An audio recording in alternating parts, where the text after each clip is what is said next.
Hello, everybody. It's Ryan Anderson with the Anderson Group, serving you here in Denver, Colorado. Before we get started on today's topic, which is why does days on market even matter? Why, if my house is on the market 30 or 60 or 120 or a year, why does that even matter? Before we dive into that real quick, I just want to reference you to search our website, Explore Homes in Denver, on the link below.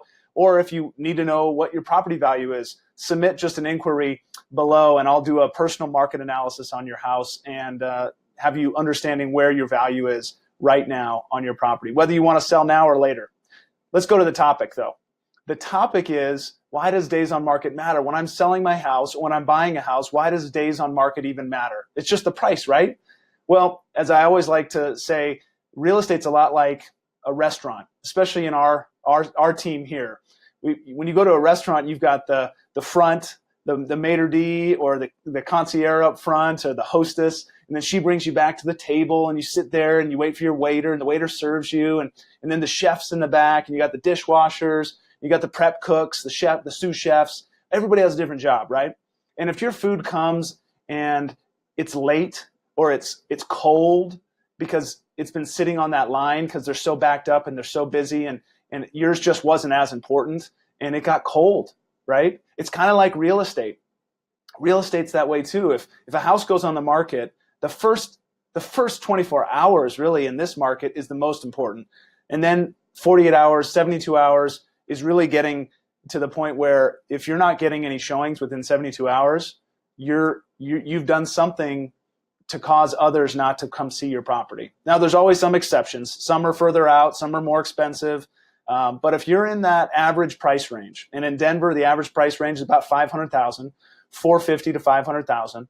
If you're in that average price point and you're on the market longer than 3 days without any showings, 4 days, a week, something is cold. Something was not done right. Something was held back.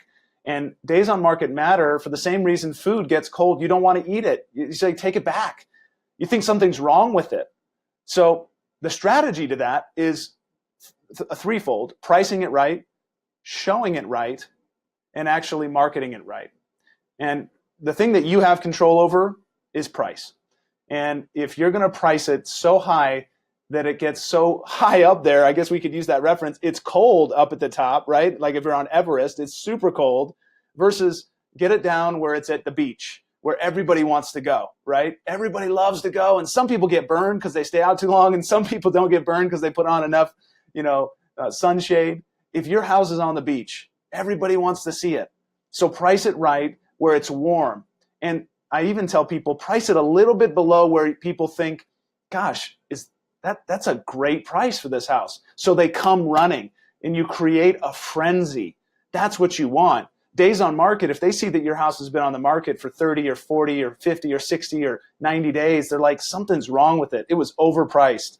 And that can really severely affect your bottom line more than if you priced it just at the beach level, at the market value, maybe even a little bit lower, so you get a frenzy to come in.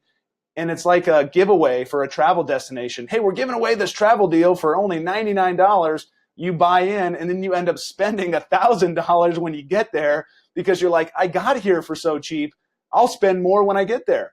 It's the same thing. You price your house just a little bit below market value. You bring a ton of people. They'll pay more than asking price to get the property because there's so many people that you've created supply and demand.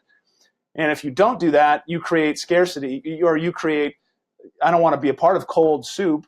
It's overpriced. I'm not going to even touch it. That's what's happening in this market. So why does it matter? Because at the end of the day, you could lose more money by dropping your price to get to the point where you get maybe one offer eventually, but it's going to be less than if you had priced it at market value and gone above asking price at the end of the day. Hopefully that helps you. It's working like a charm for us. And if you have any more questions, give us a call. Have a great, great day. Signing off, Ryan Anderson, Anderson Group. Bye-bye.